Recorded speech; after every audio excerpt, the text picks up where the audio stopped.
వి gold trusted gold buyers మీరు తాకట్టు పెట్టిన బంగారాన్ని విడిపించి ఈ రోజు ఉన్న మార్కెట్ ధరకు కొనబడును.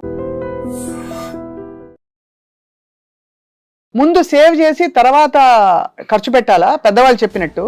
లేదు ఆఫ్టర్ ఆల్ చిన్న జీవితం ఎంజాయ్ కరు అని చెప్తారా మీ సలహా? ఇన్వెస్ట్ ఫస్ట్ స్పెండ్ లేటర్ అంటున్నారు కదా. చాలా మంది ఎస్ఐపీలకు ఆప్ట్ చేసుకుంటారు. Tell us all about SIP, systematic investment plan. 8th wonder of compounding అని చెప్పి కానీ రూపీ కాస్ట్ యావరేజ్ చెప్తారు. కానీ నాకైతే పర్సనల్గా ఇప్పుడు ఒక వ్యక్తి మంత్లీ ఎస్ఐపి చేస్తున్నారు, ఒక 30,000 50,000 లక్ష రూపాయలు చేస్తున్నారు. ఇతని ఉద్యోగంలో ఇబ్బంది ఏర్పడింది, at the same time market crash అయిపోయింది. గోల్డ్ రేట్ ఇప్పుడు చూస్తే ఇవాళ రేపటి కాలంలో మళ్ళీ ఇంకా పెరగబోతుందని మీరు భావిస్తారా? అందరూ అనుకుంటారు గోల్డ్ ప్రైస్ తగ్గదని ఎక్కువగా నమ్ముతారు. మనం చెప్పినా నచ్చదు గోల్డ్ ప్రైస్ తగ్గుద్దని. అదే నేను ఒక ఆర్నమెంట్ కొంటే గోల్డ్ ప్రైస్ తగ్గినా నాకు తగ్గిందేమీ లేదు, నా ఆర్నమెంట్ నాకుంది. అదే నేను గోల్డ్ బాండ్ కొంటే ఒక 10 రూపాయల మ్యూచువల్ ఫండ్స్ పెడితే మనం ఎంత లార్జ్ లో పెట్టాలి, ఎంత మ్యూచువల్ ఫండ్స్ మిడ్ క్యాప్ లో పెట్టాలి, ఎంత దీనిలో పెట్టాలి? ఇప్పుడు నా కూతురు పెళ్లి గురించి, నా కూతురు చదువు గురించి ఇంకో 14 ఏళ్ళు వెయిట్ చేయగలను అంటే ఐ కెన్ గో అగ్రెసివ్ కదా. Maybe small caps mid caps consider చేయొచ్చు. కానీ 3 ఏళ్లలో కూతురు పెళ్లి ఉంది అంటే but even investing in income generating flats అనుకోండి, నాకు ఇక్కడ 30,000 రెంట్ వస్తుంది, ఇక్కడ 25,000 ఈ ఏరియాలో, కానీ దానికి నేను EMIలు కట్టుకోవాలి, ఇచ్చేయాలి. అసలు అలాంటి ఇన్వెస్ట్మెంట్ సౌండ్ ఇన్వెస్ట్మెంట్ సార్? చాలా మంది ఆ రెంట్లు కావాలని చెప్పి ఒక 220 గజాలు స్థలం కొనుక్కొని ఆ ఇండిపెండెన్స్ లో multi floors multi double bedroom flats కట్టేస్తారు. అన్ని ఫ్లాట్స్ కడితే ఆయన వాచ్మెన్ అవుతాడు. అందరికీ నమస్కారం. I dream special candid conversation కి స్వాగతం, welcome.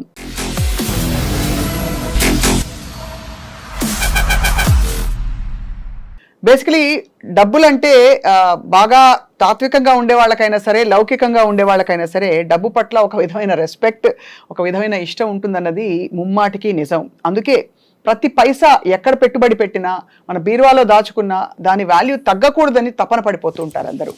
So once again here we are with Ram Prasad garu, అందరికీ సుపరిచిత financial planner, advisor and expert. చాలా మంది చాలా చిన్న తప్పులు చేసి వాళ్ళ రూపాయి పెరుగుతుంది అనుకుంటారు, కానీ 10 ఏళ్ల తర్వాత చూస్తే అమ్మో తగ్గిపోయిందా అని అనిపిస్తుంది రియల్ వాల్యూలో. సో ఈ క్వశ్చన్స్ అన్నిటికీ ఆన్సర్స్ చెప్పడానికి రామ్ ప్రసాద్ గారు మరోసారి మనతో ఉన్నారు, వారితో మాట్లాడబోతాం. రామ్ ప్రసాద్ గారు నమస్కారం అండి. సో మీరు నెలకి ఎంత పర్సంటేజ్ సేవ్ చేస్తారు, ఆ సీక్రెట్ చెప్పండి సార్ ఫస్ట్ మీ ఎర్నింగ్స్ లో. అంటే అందుకే నేను నంబర్ అడగట్లేదు, నా ఖర్చులు తక్కువ కనుక చాలా ఎక్కువ చేస్తాను. ముందు సేవ్ చేసి తర్వాత ఖర్చు పెట్టాలా పెద్దవాళ్ళు చెప్పినట్టు? లేదు ఆఫ్టర్ ఆల్ చిన్న జీవితం ఎంజాయ్ కరు అని చెప్తారా మీ సలహా? మీరు అలా అడిగితే అంటే ఇప్పుడు చాలా ఇన్వెస్ట్ ఫస్ట్ స్పెండ్ లేటర్ అంటున్నారు కదా. అవును, అదంత కరెక్ట్ కాదనిపిస్తుంది నాకు. అవునా? అదంత కరెక్ట్ ఏం కాదు. Salary minus investments is equal to your expenditure అని చెప్తున్నారు. దాంట్లో స్లైట్ కరెక్షన్ ఏంటంటే salary minus insurance minus expenses is equal to your investment అవ్వాలి యాక్చువల్గా. అంటే నంబర్స్ తీసుకుందాం. మీరు 100 రూపాయలు సంపాదిస్తున్నారు, అందులో ఇన్సూరెన్స్ అంటే ఏమిటి? Health insurance and life insurance. దానికి పెట్టుబడి పెట్టేదంతా తీసేయాలి, ఎందుకంటే అది లేని పక్షంలో మీ ఏ ఆస్తి కూడా సేఫ్ కాదు కదా. అవును, మీ అన్ని సేవింగ్స్ గోల్డ్ ఇల్లు అన్ని వెళ్ళిపోతే కనుక ముందుగా ప్రతి ఫ్యామిలీకి సరిపడా హెల్త్ ఇన్సూరెన్స్, బ్రెడ్ విన్నర్కి ఏమన్నా అయితే ఆ ఫ్యామిలీని పోషించగలిగేంత లైఫ్ ఇన్సూరెన్స్, ఈ రెండు ఉండాలి. ఇది రిలీజియస్ గా ఈ ప్రీమియమ్స్ పే చేసి మిగిలిందే మీరు టచ్ చేయాలి. సో అదొక 5 రూపాయలు పోయింది అనుకుందాం ఈ రెండింటికి, సో 95 రూపాయలు మిగిలింది. తర్వాత ఏం చేయాలి? ఆ 95లో ఒక క్వాలిటీ లైఫ్ స్టైల్ లీడ్ చేస్తూ పిల్లలకు ఒక క్వాలిటీ ఎడ్యుకేషన్ ఇస్తూ అప్పుడు మిగిలిందే ఇన్వెస్ట్ చేద్దాం. 65 రూపాయలు అనుకోండి దానికి మొత్తం, పిల్లల ఎడ్యుకేషన్, ఇంటి రెంట్, లేకపోతే ఇంటి EMI అన్ని కలుపుకుని పోతే 65 రూపాయలు పోయింది. సో 65 ప్లస్ మనకి ఇదంతా పోను మిగిలిన 35 ఏదైతే ఉంటుందో అది ఆ 30 ఇన్వెస్ట్ చేసుకోవాలి. ఆ 30 రూపాయలు ఇన్వెస్ట్ చేసుకోవాలని చెప్తున్నారు. అది ఇప్పుడు అసలు పాయింట్కి వద్దాం. 30 రూపాయలు 20 రూపాయలు చేతిలో మిగిలినప్పుడు రామ్ ప్రసాద్ గారు చాలా మంది ఎస్ఐపీలకు ఆప్ట్ చేసుకుంటారు, ఎందుకంటే మనకి దాదాపు ఈజీ లిక్విడిటీ ఉంటుంది అండ్ మనం ఎంత ఎలా కావాలో ఎంత రిస్క్ తీసుకుంటున్నామో ప్లాన్ చేసుకోవచ్చు. Tell us all about SIP, systematic investment plan. Primary confusion, అందరూ మ్యూచువల్ ఫండ్స్ వేరు ఎస్ఐపి వేరు అనుకుంటారు. Systematic investment plan is investing in mutual fund in a systematic way. వాయిదా పద్ధతిలో అప్పులు కొట్టడం అలవాటు అయింది, ఇప్పుడు వాయిదా పద్ధతిలో పెట్టుబడి పెట్టడమే SIP. Most popular is monthly SIP. ఈ మ్యూచువల్ ఫండ్లో అందరూ 8th వండర్ ఆఫ్ కాంపౌండింగ్ అని చెప్పి కానీ రూపీ కాస్ట్ యావరేజ్ చెప్తారు, కానీ నాకైతే పర్సనల్గా లిక్విడిటీ ఈజ్ పవర్ అనిపిస్తుంది. ఓకే. ఇప్పుడు ఒక వ్యక్తి ₹1,00,000 జీతం ఉంది, అతని మినిమం సర్వైవల్ ఖర్చులు 30,000 ఉన్నాయనుకోండి. బేర్ మినిమం బ్రతకడానికి 30,000 అవుతుంది. Food, just homely expenses, education కాకుండా పిల్లలది 30,000 అవుతుంది. ఈ వ్యక్తి కనుక ఒక 30,000 పర్ మంత్ ఎస్ఐపి చేస్తే SIP is completely liquid. At any point of time ఎంత మేరకు కావాలి అంత తీసుకోవచ్చు, ఏ రోజైనా తీసుకోవచ్చు, ఈ రోజు పెట్టి రేపు తీసుకోవచ్చు. ఇప్పుడు ఏమవుతుంది, ఒక వ్యక్తి ఖర్చులు 30,000, ఇతను మంత్లీ 30,000 లాస్తున్నాడు, which is in liquid form. That means technically is buying 1 future month every month. ఇతను కనుక ఈ మంత్లీ ఒక మంత్ కొనుక్కోవటాన్ని ఒక 50 నెలలు కంటిన్యూ చేయగలిగితే ఇతని పాకెట్లో 50 నెలలు ఉన్నాయి. అదే, that is freedom, that is wealth. మీకు ఎంత ఆస్తుంది కాదు, ఎంత టైం మీ పాకెట్లో ఉంది. టైమ్ ఈజ్ ఫ్రీడమ్ కదా. అవును, ఇట్స్ నాట్ మనీ. ఆ లిక్విడిటీ ఈజ్ ది పవర్. అందుకని ఎస్ఐపి ఇంత ప్రమోట్ చేస్తున్నారు. పీపుల్ ఎక్స్పీరియన్స్ అయిన వాళ్ళు కూడా దాన్ని అంతగా ఇష్టపడుతున్నారు. అదే, ఇప్పుడు అది లాభాలు నష్టాలు పక్కన పెడితే మార్కెట్ వల్ల కొంచెం అప్ అండ్ డౌన్ అవ్వచ్చు కనుక, కానీ మీ అవసరానికి అయితే ఆదుకుంటుంది. అండ్ ఇంకొక గ్రేట్ ఫీచర్ ఏంటంటే, ఇప్పుడు ఒక వ్యక్తి మంత్లీ ఎస్ఐపి చేస్తున్నారు, ఒక 30,000, 50,000, ₹1,00,000 చేస్తున్నారు, ఒక 24 నెలలు పెట్టారు. ఇతని ఉద్యోగంలో ఇబ్బంది ఏర్పడింది, at the same time market crash అయిపోయింది. సో రౌండ్ ఫిగర్ 1 lakh, 24 నెలలు 24 లక్షలు పెట్టారు. అది ఎర్లియర్ మార్కెట్ బాగుండటం వల్ల 29-30 లక్షలకి వెళ్ళిపోయింది. ఇప్పుడు మార్కెట్ క్రాష్ అయిపోయి 20 లక్షలకి లేదా 19 లక్షలకి వచ్చేసింది. అవును, ఈ అవకాశం ఉంది. ఇన్వెస్ట్ చేసింది 24 లక్షలు, ఇది వెనక్కి వచ్చి 19 లక్షలు అయింది. అది కూడా కొంతకాలం తర్వాత, 22 సంవత్సరాల తర్వాత. అంటే మామూలుగా ఊరికే దాన్ని పడేసి ఎక్కడో ఎఫ్డీలో పడేసి పెట్టినా కూడా ఎంతో కొంచెం అంత పెరిగి వచ్చేది.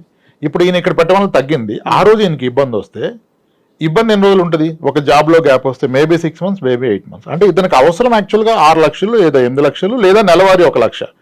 ఇప్పుడు అతనికి ఉన్న 19 లక్షల్ని ఒకటి తీసుకోవచ్చు, కానీ రేటు తక్కువలో ఉంది కనుక తీసుకుంటే దానికి నష్టం. అప్పుడు దానికి ఎగెనిస్ట్ గా లోన్ తీసుకోవచ్చు.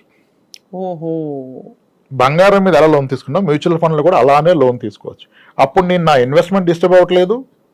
ఇప్పుడు తక్కువ రేట్లో ఉంది కనుక లోన్ తీసుకొని రేపు పెరిగా కావాలంటే లోన్ క్లోజ్ చేసుకోవచ్చు. అది ఎలా క్యాలిక్యులేట్ చేస్తారు సార్, దాని యొక్క ఇంట్రెస్ట్ కానీ? Interest very reasonable. Like personal loans కన్నా కాస్త తక్కువలో ఉంటుంది, 10%, 10.5%. అది అనే డైలీ బేసిస్ కౌంట్ చేస్తారు. You need not to pay EMI.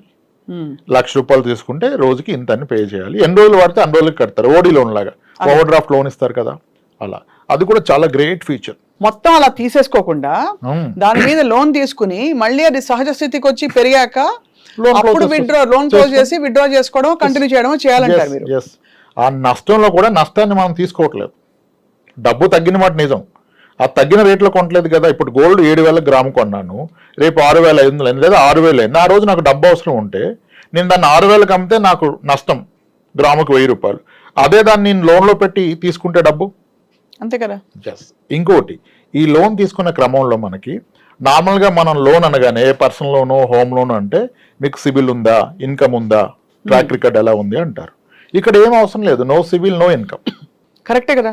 అది అద్భుతంగా పనికొస్తుంది చాలా మందికి. ఇది చాలా మందికి ధైర్యాన్ని ఇస్తుంది. ఇవాళ రేపు మీ లైఫ్ లో రిస్క్ ఏంటి అంటే అందరు చెప్పేది జాబ్ పోతే ఏమవుతుంది, జాబ్ పోతే you get free time, you can go on vacation. How can it be? మీ డబ్బు ఉంటే వెళ్ళొచ్చు. జాబ్ పోతే భయం ఏంటి, జాబ్ పోతే హ్యాపీనే, ఇంట్లో ఉండే హ్యాపీగా రావాలి. కానీ ఎలా లైవ్లీహుడ్ అంటారు కదా, దానికి ఇది బాగా హెల్ప్ అవుతుంది. అవును, ఇప్పుడు 24 నెలల్లో 24 లక్షలు పెట్టారు ఒక వ్యక్తి, ఇంకో వ్యక్తి 24 నెలల్లో 24 లక్షలు ఒక చిట్టి ముందుగా పాడి ఒక స్థలం కొన్నాడు అనుకోండి. అవును, ముందుగా చిట్టి పాడి 30 లక్షల చిట్టి 25 లక్షలకు పాడి స్థలం కొన్నాడు, దాన్ని చిట్టి కడుతున్నాడు. ఆయన చిట్టి కట్టం అయిపోయింది, ఈయన 24 లక్షలు మ్యూచువల్ ఫండ్లో పెట్టాడు. రేపు మార్కెట్ బాగోలేదు, రెసిషన్ వచ్చింది, క్రాష్ అయితే రియల్ ఎస్టేట్ కూడా పడిపోతుంది. కానీ ఫట్టుమని దానికి మీకు బయ్యర్ దొరకడు.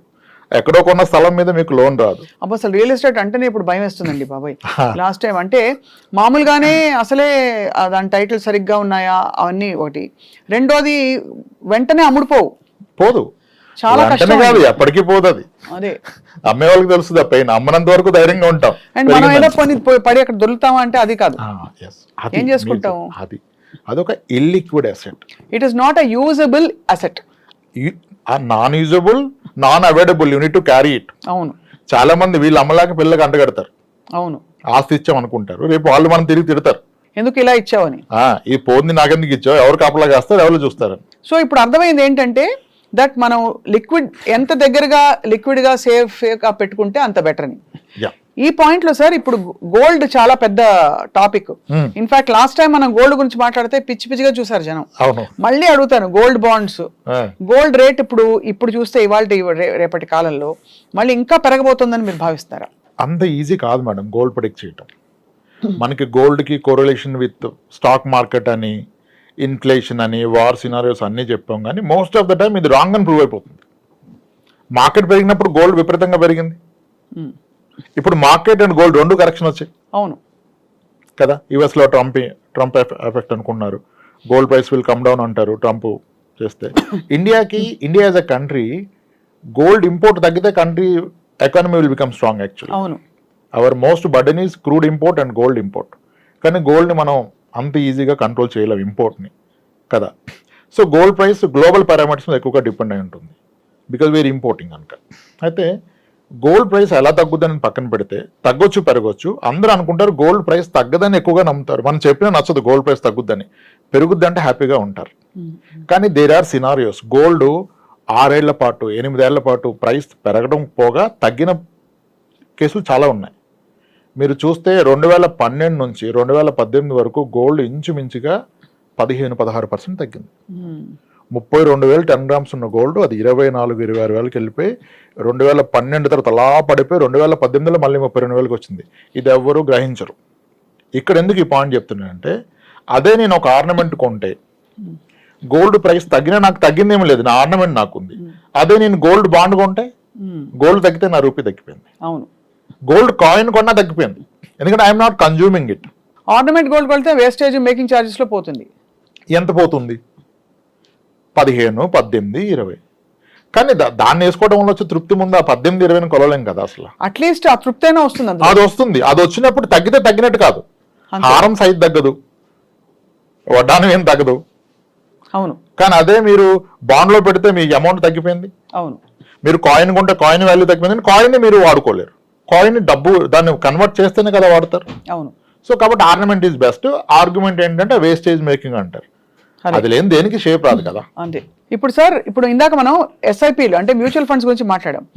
లార్జ్, మిడ్ క్యాప్, ఇంకా స్మాల్, ఇవన్నీ పేర్లు వింటూ ఉంటాం. ఒక 10 రూపాయల మ్యూచువల్ ఫండ్స్ పెడితే మనం ఎంత లార్జ్ లో పెట్టాలి, ఎంత మ్యూచువల్ ఫండ్స్ మిడ్ క్యాప్ లో పెట్టాలి, ఎంత దీనిలో పెట్టాలి? అది నేను పెడుతున్న అమౌంట్ కాదు, నేను పెడుతున్న టైం హారిజన్ బట్టి అది ఎంత కాలం పట్టగలిగేదాన్ని. తక్కువ కాలానికి అయితే లార్జ్ క్యాప్లు, ఇంకా తక్కువ కాలం అయితే hybrid equity, mix of debt and equity, ఇంకా తక్కువ కాలం అయితే డెట్లో కూడా short term debt, something like liquid fund, అటువంటి ఫండ్స్లో పెట్టుకోవాలి. ఇది నా గోల్ని బట్టి, నా టైం పీరియడ్ని బట్టి, కానీ నేను పెడుతున్న అమౌంట్ని బట్టి కాదు. అదే ఇప్పుడు నా కూతురు పెళ్లి గురించి, నా కూతురు చదువు గురించి ఇంకో 14 ఏళ్ళు వెయిట్ చేయగలను అంటే ఐ కెన్ గో అగ్రెసివ్ కదా. Maybe small caps, mid caps consider చేయొచ్చు. కానీ 3 ఏళ్ళలో కూతురు పెళ్లి ఉంది అంటే అసలు ఈక్విటీనే పెట్టకూడదు. 3 ఏళ్ళకి ఈక్విటీ లార్జ్ క్యాప్ కూడా కరెక్ట్ కాదు. హైబ్రిడ్ కూడా చాలా రిస్క్. అంతే. 3 ఇయర్స్లో నెగిటివ్ రిటర్న్ వస్తుంది, ఖచ్చితంగా నెగిటివ్ రిటర్న్ వస్తుంది. సో మన అవసరాన్ని, దానికి ఉన్న టైంని బట్టి category of fund, not one amount. అదే మనకి కార్తీక మాసం అయిపోయింది, పెళ్లిళ్ళ సీజన్ వస్తుంది. ఒక చాలా ఎక్స్పీరియన్స్డ్ ఫైనాన్షియల్ ప్లానర్ గా మీరు చెప్పండి సార్, ఎవరిని తప్పు పట్టలేం, కానీ ఇంత లక్షలు కోట్లు పెట్టి పెళ్లిళ్ళు చేయడం గురించి మీ అభిప్రాయం ఏంటి సార్? అయ్యో అద్భుతం కదా మేడం. అంతేనా? చేయగలిగే స్తోమతను చేసుకోవడం మంచిది కదా. అంతేనా? That contributes to economy. ఈ మ్యూచువల్ ఫండ్స్ పెరగాలంటే ఎవరో ఖర్చు పెట్టాలి కదా. అంతే అంటారు. ఇదంతా సర్క్యులేట్ అవుతుంది కాబట్టి ఏం పర్లేదు అంటారు. లేదు, ఒక తండ్రికి ఎంత అనుభవం మిగులుతుంది ఖర్చు పెడితే. స్థాయికి మించి కాదు, పెట్టగలిగిన వాళ్ళు పెట్టవచ్చు. అదే అంటే నీకున్న ఓవరాల్ నెట్వర్త్ లో ఎంత పెడుతున్నావు అనేది ఇంపార్టెంట్. అది ఎవరి స్థాయికి వాళ్ళకి. 10 కోట్లు ఆస్తున్న వ్యక్తి దాంట్లో ఒక 5% ఖర్చు పెట్టుకుంటే అతనికి లైఫ్ టైం అచీవ్మెంట్. సో మీ దృష్టిలో ఒక నెట్వర్త్ లో ఒక 10% వరకు ఓకే, అంతేనా? మీకు ఓన్లీ కిడ్ ఉంటే, 2 కిడ్స్ ఉంటే ఆ 10లో 2ది పెట్టుకోండి. అంతే. It again depends. యాక్చువల్గా ఇప్పుడు అందరి దగ్గర డబ్బు ఉందండి, ఈ డబ్బును ఇంకా పెంచుతా అంటున్నారు, కానీ ఈ డబ్బును అనుభవించగలనా, నాకున్న లైఫ్ టైం ఎంత? ఇక్కడ క్వశ్చన్ మీకు ఎంత ఉందని కాదు, మీరు మీ డబ్బును క్రాస్ చేస్తారా, మీ డబ్బు మీ జీవితాన్ని క్రాస్ చేస్తుందా? The day you get to know మీ డబ్బే మీకన్నా ఎక్కువ రోజులు మిగిలిపోద్ది అన్నప్పుడు ఇంకా మీకు దేనికి వరి ఖర్చు పెట్టండి, హ్యాపీగా ఖర్చు పెట్టుకుని అంతే. You can create wealth for others at least in the process. మనకి మంచి లైఫ్ పెట్టుకోవచ్చు. ఇది చాలా రెవల్యూషనరీ అప్రోచ్ అండి. ఎందుకంటే నేను ఇంతవరకు విన్న ఫైనాన్షియల్ ప్లానర్స్ అందరూ ఇంకా దాచు అని అడ్వైస్ ఇచ్చేవాళ్ళు చూశాను తప్ప. అయ్యో ఎలా చెప్తున్నారు మీరు, అంబానీ అంత నెట్వర్క్ కావాలంటే రాబోయే 40 ఏళ్ళు నెలకింత పెట్టండి అంటారు. ఈ రోజు అంబానీకి ఉన్న నెట్వర్క్ మీరు మాట్లాడుతుంది, 40 ఏళ్ళ తర్వాత ఆ నెట్వర్క్ కి వాల్యూ ఉండదు బికాస్ ఆఫ్ ఇన్ఫ్లేషన్. మీరెందుకు ఆయనతో పోల్చుకుంటున్నారు? కాబట్టి ఆ రిస్క్ ని, ఆ వర్తమానాన్ని, భవిష్యత్తుని బ్యాలెన్స్ చేసుకుంటూ ఉండడమే సౌండ్ ఫైనాన్షియల్ ప్లానింగ్. ఇక్కడ చాలా ఇంట్రెస్టింగ్ పాయింట్ ఒకటి అడుగుతాను రామప్రసాద్. చెప్పండి. రియల్ ఎస్టేట్ అనగానే అందరూ ఎగిరి గంతులు వేస్తారు, డబ్బులు పడేసి ఉంచుతాము. ఇందాక మీరు ల్యాండ్ గురించి చెప్పారు, but even investing in income generating flats అనుకోండి, నాకు ఇక్కడ 30,000 రెంట్ వస్తుంది, ఇక్కడ 25,000 ఈ ఏరియాలో, కానీ దానికి నేను EMIలు కట్టుకోవాలి, ఇచ్చేయాలి. అసలు అలాంటి ఇన్వెస్ట్మెంట్ సౌండ్ ఇన్వెస్ట్మెంటా sir? It's all case to case. ఇప్పుడు 60 ఏళ్ళ వయసు దగ్గర పడుతున్న వ్యక్తి అతని దగ్గర డబ్బు పెట్టుకుంటే పిల్లలు అడుగుతారు. అదే ఒక ఇల్లు కొని పెట్టుకుంటే నేను పోయాకి ఇస్తానంటే అప్పటి వరకు ఈయన రెంట్ అనుభవిస్తాడు. అవును. ఇప్పుడు పిల్లోడికి పెళ్లి చేసిన వ్యక్తి ఆయన డబ్బు పెట్టుకుంటే ఆయన ఇల్లే పెట్టుకోవాలి. మీకు ఏముంది అంటే ఏది లేదు నాకు పిల్లమంటే ఎవరిస్తారు? అంతే కదా. మీరు అంటే ఇల్లు ఉంటేనే ఇస్తారంటే తప్పది. ఇప్పుడు ఒక అమ్మాయి తండ్రి గాను అన్నగాను అతను నా చెల్లి కానీ నా కూతురు వెళ్తే ఎలా ఉంటుంది అని ఆలోచిస్తాడు కదా. కాబట్టి ప్రతిదినం ఇప్పుడు ఇల్లు కొనాలా వద్దా, ఇన్వెస్ట్ చేయాలంటే ఇప్పుడు ఏంటి మనం ట్రెండ్ చూస్తున్నాం. చాలా మంది ఐటీలో చేస్తున్నారు, 34-35 ఏళ్ళ వయసు వచ్చింది, పెళ్ళిళ్ళు అవ్వలేదు. అలానే వాళ్ళు చేసుకోవాలని ఉన్నారు, సరైన మ్యాచ్ రావట్లేదు. కొంతమందికి తండ్రి ఉండడు, తల్లి ఒక్కతే ఉంటుంది, వెరీ పూర్ బ్యాక్గ్రౌండ్ నుంచి వచ్చారు, ఇంజనీరింగ్ చేశారు, చాలా స్కిల్డ్, చాలా గ్రో అయ్యారు, నెలకి 2 లక్షలు శాలరీ డ్రా చేస్తున్నారు, 35 ఏళ్ళ వయసు, కానీ ఎవరు చూసేవాళ్ళు లేరు మ్యాచెస్. ఎవరు వచ్చినా అతనికి ఏమీ సరిగ్గా కనపట్లేదు. ఊర్లో చిన్న ఇల్లు ఉంటుంది, ఇతనికి వస్తాను 2 లక్షల శాలరీ ఎక్కడ రిఫ్లెక్ట్ అవ్వట్లేదు. ఇతను ఎక్కడో ఇన్వెస్ట్ చేసి మ్యూచువల్ ఫండ్ లో ₹1,00,00,000 ఎఫ్డీలో ఉంటుంది, సేవింగ్స్ ఫండ్ లో 80 లక్షలు ఉంటుంది, కానీ ఎవరికి చూపిస్తారు, ఎలా చెప్తారు? అప్పుడు మీరు ఇల్లే కొనాలి. అవును. అతను ఫస్ట్ ఒక మంచి ఇల్లు, దాంట్లో ఒక అద్భుతమైన ఫర్నిచరు, అత్యద్భుతంగా గృహప్రవేశం చేసి అతని రిలేటివ్స్ చూపిస్తే అప్పుడు వాళ్ళకి ఒక నమ్మకం వస్తుంది. అప్పుడు ఏమన్నా ముందుకు వస్తారు. నువ్వు అంత బాధ మనసులో పెట్టుకొని అవ్వట్లేదని, ఇంకా అవుతుందా లేదన్న భయంతో ఉంటే నీకు హెల్త్ పాడైపోతుంది. నువ్వు సాలబిలిటీ లేదు కదా. అవును. ఏం చూసిస్తారు? కరెక్ట్. బ్యాంక్ అకౌంట్ బ్యాలెన్స్ ఎవరు చూడరు కదా. ఇప్పుడు అది అయిపోయింది, మొదటి పర్పస్ అయిపోయింది.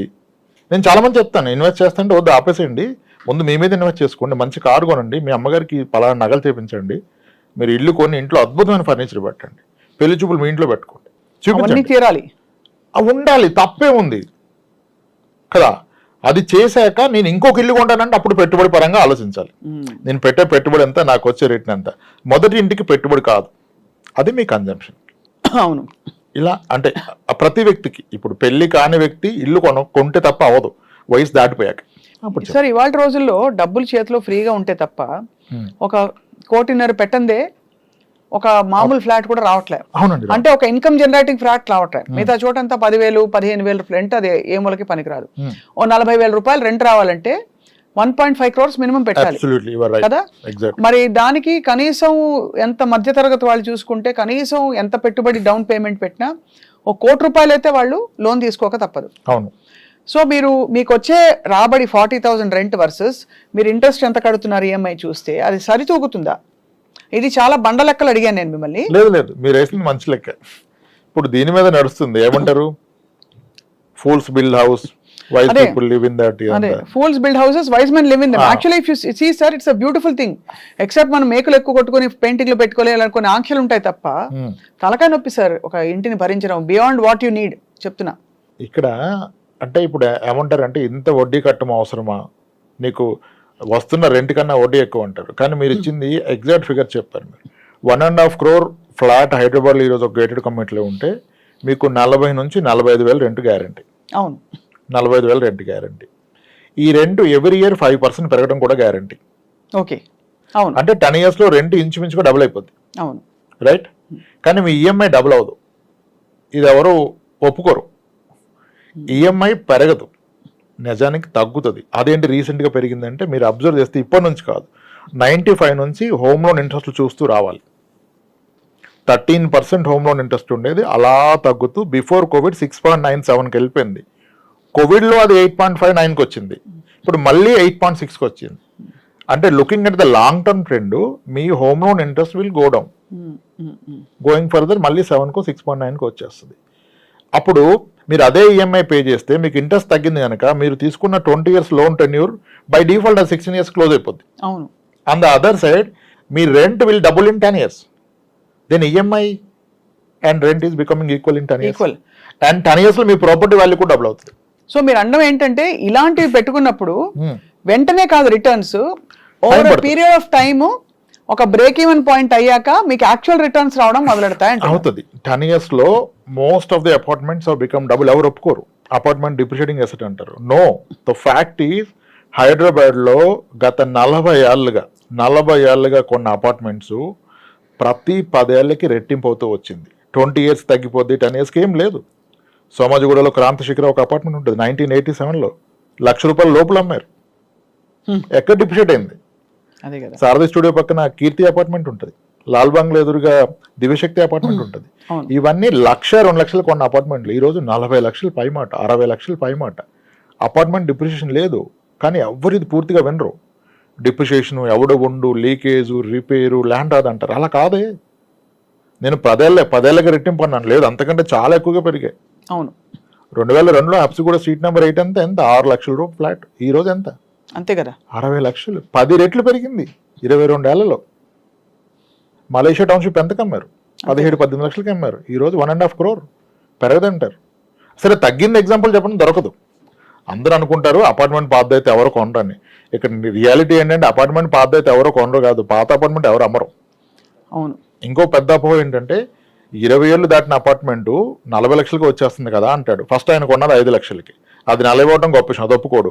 కొత్త ఫ్లాట్ వచ్చి 80 లక్షలు కదా, అది 45 అంటాడు. అది రాంగ్ కంపారిజన్ కదా. నువ్వు కొన్న రేటుకి ఎంత ఉందో ఆలోచించాలి. పెళ్ళైన 20 ఏళ్ళ తర్వాత కొత్తగా పెళ్లి చేసుకుంటూ చాలా ఇస్తున్నారు, కట్నాలు నాకు తక్కువ ఇచ్చారంటే ఎలా? తప్పు కదా. పాతదాన్ని కొత్తదాన్ని కంపేర్, పాతదాన్ని కొన్న రేటుతో కంపేర్ చేయాలి. అలా చూస్తే అపార్ట్మెంట్స్ ది బెస్ట్ అని చెప్పను, కానీ it's not a bad investment. మీరు చెప్పిన లాజిక్ లో 40-45 వేలు రెంట్ ఉంటే 10 ఏళ్ళలో రెంట్ రెట్టింపు ఉంది, మీ ఈఎంఐ రిమైన్ అట్ 90 కదా. అవును. అక్కడ నుంచి రెంట్ పెరుగుతుంది, ఈఎంఐ పెరగట్లా. It starts giving you some money. అది కాబట్టి ఇల్లు కొనటం బ్యాడ్ అని చెప్పకూడదు. మీరు అన్న అపార్ట్మెంట్ వర్కౌట్ అవుతుంది, same logic independent house work out అవ్వదు. Independent house rental is very less. Rents తక్కువ ఉంటాయి, దాన్ని తీసుకునే వాళ్ళు బై కన్స్యూమర్స్ తక్కువ ఉంటారు, దాని రిపేర్లు ఎక్కువ ఉంటాయి. అవును, రిపేర్లు ఎక్కువ ఉంటాయి. చాలా మంది ఆ రెంట్లు కావాలని చెప్పి ఒక 220 గజాలు స్థలం కొనుక్కొని ఆ ఇండిపెండెంట్ హౌస్ లో multi floors, multi double bedroom flats కట్టేస్తారు. అన్ని ఫ్లాట్స్ కడితే ఆయన వాంట్ అవుడు, వాచ్మెన్ అవుతాడు. అవును.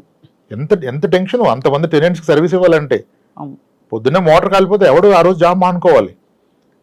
మీరే కదా. దాన్ని ఇన్వెస్ట్మెంట్ అంటున్నారు. మీ ఓవరాల్ కట్టుబడికి అయింది ఎంత, మీకు వస్తున్న రెంట్ ఎంత? అదే అమౌంట్ మీరు అపార్ట్మెంట్లో 2 ఫ్లాట్స్ కొంటే అద్భుతంగా అంతకన్నా ఎక్కువ రెంట్ ఇస్తుంది, హ్యాపీగా కూర్చోవచ్చు. అదొకటి. రెండోది మ్యూచువల్ ఫండ్స్ లేదా ఇంకా లిక్విడ్ ఆప్షన్స్ లో మీరు కనుక ఆ డబ్బులు ఇవన్నీ నెక్స్ట్ లెవెల్. మనకు తెలిసిన దాంట్లో మాట్లాడితే అది వాడుతున్నాం. These all next level. చాలా సౌండ్ అడ్వైజ్. అయితే ఫైనలీ సార్ రాంప్రసాద్ గారు, ఇవాల్టి శీర్షికకి ముగింపు పలికేలోపు రిటైర్మెంట్ ప్లానింగ్ అని ఇప్పుడు మనకి ఇండియాలో కూడా బాగా ఊపందుకుంటుంది. How should middle class working professional plan for their retirement? అంటే ఆ ప్రాసెస్ ఏంటి? ఉదాహరణకి ఇద్దరు పిల్లలు 10వ తరగతి 8వ తరగతి వయసులో ఉన్నారనుకోండి. వాళ్ళ చదువులు పూర్తవ్వాలి, వాళ్ళ పెళ్లిళ్ళు పూర్తవ్వాలి. అయ్యాక వీళ్ళకి కొంచెం మిగలాలి. ప్రైవేట్ సెక్టర్ కాబట్టి మోస్ట్ లైక్లీ పెన్షనబుల్ జాబ్ కాదు. ఎలా ప్లాన్ చేసుకోవాలి? ఇప్పుడు నాకు 60 ఏళ్ళు వచ్చాక నాకు ఎంత డబ్బులు ఉంటే అమ్మ నేను సేఫ్ అని అనుకోవచ్చు, నేను స్వప్నాన్ని అనుకోండి, లేదు మా ఇతను అనుకోండి. ఎలా ప్లాన్ చేసుకోవాలంటే మేడం, ప్రయారిటీ చేసుకున్నప్పుడు పిల్లల చదువులు పెళ్ళిళ్ళు పక్కన పెట్టయితే రిటైర్మెంట్ పెట్టుకోవడం అవ్వదు. ఈ ప్రాసెస్లో ఎంప్లాయీ ప్రావిడెంట్ ఫండ్ కూడా ఎవరు ఉంచట్లేదు, బ్యాలెన్స్ తీసేస్తున్నారు. వీళ్ళకి రియలైజ్ ఎప్పుడు అవుతారంటే 50 years వచ్చాక రియలైజ్ అవుతారు.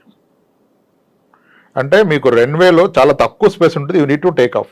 అవును, డిఫికల్ట్ అయిపోద్ది అప్పుడు, యూ కాంట్. సో అందుకనే ఆ ఆలోచన ఎర్లీగా వస్తే you will able to make something. అదే మీరు అన్నట్టు మ్యూచువల్ ఫండ్స్ పడేసి పెట్టడం, దానిలో ఏదైనా కానివ్వండి, ఫస్ట్ వీ షుడ్ రియలైజ్ నా రిటైర్మెంట్ నాటికి నా నెలవారీ ఖర్చు ఎంత ఉంటుంది. ఈ లెక్కలో తప్పిపోతారు. ఫస్ట్ ఈ లెక్క తప్పని ఇంకేమి చేయలేరు. ప్రతి 10 ఏళ్ళకి ప్రతి ఫ్యామిలీ ఖర్చులు మినిమం రెట్టింపు అవుతాయి. నిజానికి 3 times పెరుగుతున్నాయి రెట్టింపు. ఇప్పుడు 30 ఏళ్ల వ్యక్తికి కనుక నెలవారీ ఖర్చు 30,000 ఉంటే 30,000 ఉంటుంది కదా. అవును. 40 సంవత్సరాలు వస్తే నెలవారీ ఖర్చు 60,000, 50 ఏళ్ళు వస్తే 1,20,000, 60 ఏళ్ళు వస్తే 2,40,000 నెలవారీ ఖర్చు అవుద్ది. అది అవదంటాడు ఆయన. అంత అవుతుందా?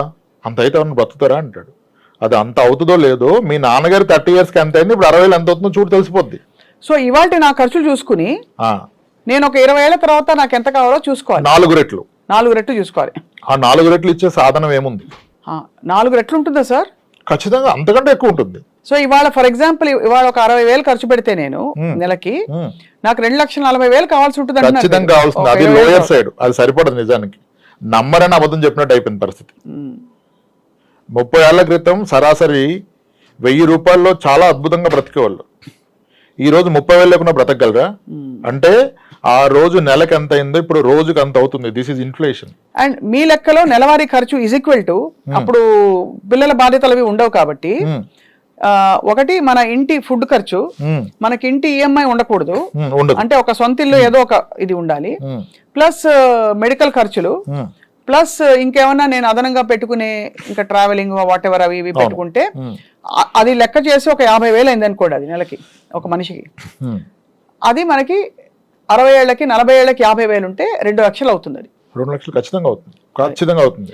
2 లక్షలు నాకు రాబడి రావాలంటే దాదాపుగా ఒక 3 కోట్ల రూపాయలు లిక్విడ్ క్యాష్, 4 కోట్లు అయితే బెస్ట్. 3-4 కోట్లు ఉండాలి చేతిలో. భయంగా ఉంది సార్ వినడానికి. అంటే అలా ఇన్వెస్ట్ చేసి వైజ్ గా ఇన్వెస్ట్ చేసి దాచుకోగలగాలి. ఖచ్చితంగా అండి, లేకపోతే ఇబ్బందులు పాలవుతాయి. అది రేపటి రోజు ఇబ్బందులు పాలవుతాయి. పిల్లలు ఉంటారు, పిల్లలు చూసుకుంటారు అనుకుంటారు, కానీ ఇప్పుడు టైం మారిపోతుంది సార్. మీరు సంస్కృతి కూడా మారుతోంది. అందరూ న్యూక్లియర్ ఫ్యామిలీస్లోకి వెళ్ళిపోతున్నారు.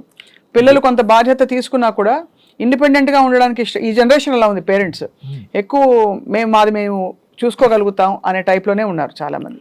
అలా పిల్లల్ని వెళ్ళిపోమని చెప్పే పేరెంట్స్ కూడా వచ్చారు. మీరు దారి చూసుకోండి, ఎవరి లైఫ్ వాళ్ళదిరా, let's meet once in 3 months. Within Hyderabad ఉన్న పేరెంట్స్ కూడా ఇష్టపడలే పిల్లలతో ఉంటాను. వీకెండ్ మీరు రండి లేదా మేము వస్తాం అని చెప్పేస్తున్నారు. ఎప్పుడు ఇది మీ ఫైనాన్షియల్ ఫ్రీడమ్ మీరు అచీవ్ అయినప్పుడు. లేనప్పుడు ఏం చేస్తారు, నన్నుగా చూసుకోవాలంటారు. ఇవన్నీ ఫర్ అ హెల్దీ అడల్ట్. ఎక్కడైనా అవాంఛనీయ సమస్య, ఆరోగ్య సమస్యలు వస్తే ఇంకా అంతకంటే కాంప్లికేటెడ్. బట్ ఏదేమైనా ఇవాళ అనుభవిస్తూ రేపటి కోసం దాచుకోవడం ఎలా అన్నదే ఒక ఆర్ట్.